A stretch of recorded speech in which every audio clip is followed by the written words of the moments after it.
கர்த்தருடைய பரிசுத்த நாமத்துக்கு மகிமை உண்டாவதாக. இந்த புதிய மாதத்திலும் கூட கர்த்தருடைய வார்த்தையை உங்கள் மத்தியில் பகிர்ந்து கொள்கிறதுக்காக நான் கர்த்தரை ஸ்தோத்திரிக்கிறேன்.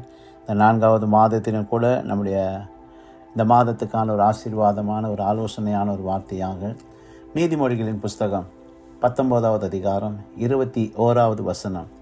மனுஷனுடைய இருதயத்தின் எண்ணங்கள் அநேகம், ஆனாலும் கர்த்தருடைய யோசனையோ நிலை நிற்கும் என்று சாலமோன் ஞானி சொல்லுகிறார். கர்த்தருடைய ஆலோசனையே நிலை நிற்கும். அருமையான தேவ ஜனமே, ஆலோசனை மிக மிக முக்கியமான ஒன்று. வேதாகமத்தில் 2 சாமுவேலின் புஸ்தகம் 16வது அதிகாரம் 23வது வசனத்தை நாம் வாசிப்போம் என்று சொன்னால், அகித்தோப்பேல் என்கிற ஒரு மனிதனை குறித்து வாசிக்கிறோம். அகித்தோப்பேல் சொல்லும் ஆலோசனை எல்லாம் தேவனுடைய வாக்கை போல் இருந்தது. அப்படியே அகித்தோப்பேலின் ஆலோசனை எல்லாம் தாவீதுக்கும் இருந்தது, அப்சலோமுக்கும் இருந்தது என்று சொல்லி நாம் வேதத்திலே வாசிக்கிறோம். அருமையான தேவ ஜனமே, இந்த அகித்தோப்பேலுடைய ஆலோசனை எல்லாம் தேவனுடைய வாக்கை போல, தேவனுடைய வாக்கில் வாக்கை போல இருந்ததாம். சில வேளைகளில் மற்றவர்கள் கொடுக்கிற ஒரு ஆலோசனை ஒரு தெய்வத்தினுடைய வாக்கை போல் இருக்கும். ஆனால் இந்த அகித்தோப்பேலுடைய ஆலோசனையும் அப்படித்தான் இருந்ததாம். ஆனால் இதே அகித்தோப்பேல் ஒரு காலத்திலே தாவீதுக்கு ஆலோசனைக்காரனாக இருந்தவன். பிந்தின நாட்களில் அவருடைய குமாரனாகிய அப்சலோமுக்கு ஆலோசனைக்காரனாய் மாறி தாவீதை பகைக்கிற ஒரு மனிதனாக காணப்பட்டான். இப்படியும் நம்முடைய வாழ்க்கையில் அநேக அகித்தோப்பல்களை நாம் சந்தித்திருக்கலாம். ஒரு காலத்தில் நல்லா நமக்கு ஆலோசனை கொடுத்தவங்க இன்றைக்கு நமக்கு விரோதமாய் பேசக்கூடிய அகித்தோப்பியல்கள் இந்த நாட்கள் இருக்கலாம். ஆனால் வேத வாக்கியம் சொல்லுகிறது, கர்த்தருடைய யோசனையே நிலை நிற்கும். நாம் அநேக காரியங்களை யோசிக்கலாம். இந்த மாதத்திலும் கூட கடந்து போகிற பாதைகளில் பலவித காரியங்களை குறித்து நாம் யோசிக்கலாம். இது இப்படி நடக்குமா, இது அப்படி நடக்குமா, இந்த தேவைகள் என் வாழ்க்கையில் இருக்கிறது, இந்தந்த காரியத்துக்கெல்லாம் நான் குழப்பத்தோடு கூட இருக்கிறேன் என்று சொல்லி நீங்கள் இருக்கலாம். ஆனால் ஒரு காரியத்தை நீங்கள் யோசித்து பாருங்கள். நமக்கு ஆலோசனை கொடுக்கிறதுக்கு ஒரு நல்ல தகப்பன் இருக்கிறார். கர்த்தருடைய வார்த்தை இருக்கிறது, கர்த்தருடைய ஆவியானவர் இருக்கிறார். நமக்கு ஆலோசனை கொடுக்கக்கூடிய ஆண்டவராகிய தேவன் நமக்கு இருக்கிறார். அவரிடத்தில் நம்ம ஆலோசனை கேட்போம். ஏசாயா தீர்க்கதரிசன புஸ்தகம் 25வது அதிகாரம் 1வது வசனம் சொல்லுகிறது, கர்த்தாவே, நீர் என் தேவன், உம்மை உயர்த்தி உமது நாமத்தை துதிப்பேன். நீர் அதிசயமானவைகளை செய்தீர், உமது பூர்வ ஆலோசனைகள் சத்தியமும் உறுதியுமானவைகள். அருமையான தேவ ஜனமே, தேவனுடைய ஆலோசனை சத்தியமும் உறுதியுமானதாக இருக்கிறது. சங்கீதம் 20வது அதிகாரம் 4வது வசனம் சொல்லுகிறது, அவர் உமது மன விருப்பத்தின்படி உமக்கு தந்தருளி உமது ஆலோசனைகளை எல்லாம் நிறைவேற்றுவாராக. யாருடைய ஆலோசனை நிறைவேற்றுவாராக? தாவீது யுத்தத்துக்கு கடந்து போகிற பொழுது ஜனங்கள் பாடுகிறார்கள், அவர் உமது மன விருப்பத்தின்படி உமக்கு தந்தருளி உமது ஆலோசனைகளை எல்லாம் நிறைவேற்றுவாராக.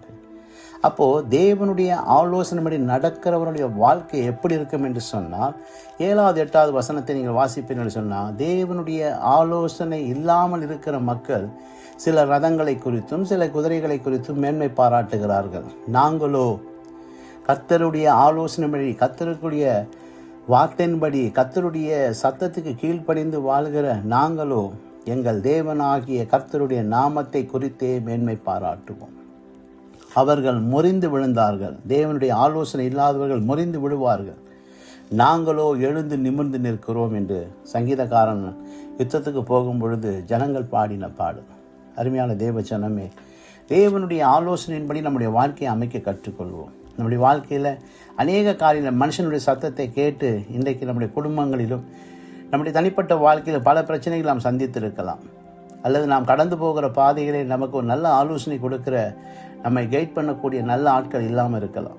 ஆனால் இன்றைக்கு ஒரு நல்ல செய்தி, கர்த்தர் நமக்கு நல்ல ஒரு ஆலோசனை கர்த்தராக இருக்கிறார். அவர் சர்வ ஞானம் உள்ளவர். ஒருவன் ஞானத்திலே குறைவுள்ளவனாக இருந்தால் யாவருக்கும் சம்பூரணமாய் கொடுக்கிறவரும் ஒருவனையும் கடிந்து கொள்ளாதவரும் ஆகிய நம்முடைய தேவனிடத்தில் கேட்கிற பொழுது நிச்சயமாக தேவன் தம்முடைய ஞானத்தினாலே நமக்கு நல்ல ஒரு ஆலோசனை கொடுத்து நடத்துவோம். ஆகவே தான் 73ஆம் சங்கீதம் 24வது வசனத்தை நீங்கள் வாசிப்பீர்கள் சொன்னால், உமது ஆலோசனையின்படி நீர் என்னை நடத்தி முடிவிலே என்னை மகிமையில் ஏற்றுக்கொள்வீர். தேவனுடைய ஆலோசனைப்படி நடக்கிற பொழுது, கர்த்தருடைய வார்த்தையின்படி நாம் வாழ்கிற பொழுது, வசனத்துக்கு நம்மை தாழ்த்தி, தேவனுடைய சத்தத்துக்கு நம்மை தாழ்த்தி, அந்த சத்தத்துக்கு நாம் கீழ்ப்படிந்து வாழ்கிற பொழுது, முடிவிலே மகிமையிலே என்னை ஏற்றுக்கொள்வீர். இதுதான் சங்கீதக்காரனுடைய ஒரு விசுவாசம். இந்த விசுவாசத்தை தேவன் இந்த மாதத்தை நமக்கு தந்து நடத்துவாராக. கர்த்தர் உங்களை ஆசீர்வதிப்பாராக. உங்களுக்காக நான் ஜெபிக்கிறேன். பிதாவே, இயேசுவின் நாமத்தினால் ஜெபிக்கிறேன். இந்த வார்த்தையின்படி இந்த சத்தத்தை கேட்கிற ஒவ்வொரு பிள்ளைகள் வாழ்க்கையிலும் தேவனுடைய ஆலோசனை வெளிப்படுவதாக. கர்த்தர் நம்மளுக்கு பிரியமானவர்களுக்கு தமது வழிகளை போதிக்கிறார் என்று சொல்லப்பட்ட வார்த்தையின்படி அது ஆலோசனைகள் நம்முடைய பிள்ளைகளுக்கு கொடுத்து, ஒவ்வொரு குடும்பத்துக்கு வேண்டிய ஆலோசனை, ஒவ்வொரு தனிப்பட்ட மனிதனுக்கு வேண்டிய ஆலோசனை, சபைகளுக்கு வேண்டிய ஆலோசனை, ஊழியத்துக்கான ஆலோசனை, ஊழியர்களுக்கான ஆலோசனைகளை என் தேவனாகிய கர்த்தர் இந்த மாதத்திலே அதிகமாய் கொடுத்து ஆசீர்வதிப்பீராக. நான் உனக்கு போதித்து நீ நடக்க வேண்டிய வழியை உனக்கு காட்டுவேன், உன்மேல் என் கண்ணை வைத்து உனக்கு ஆலோசனை சொல்லுவேன் என்று சொன்னீரே. நீர் ஆலோசனை கர்த்தர். ஒவ்வொருவருக்கும் நல்ல ஆலோசனைகளை கொடுத்து நடத்துங்கப்பா.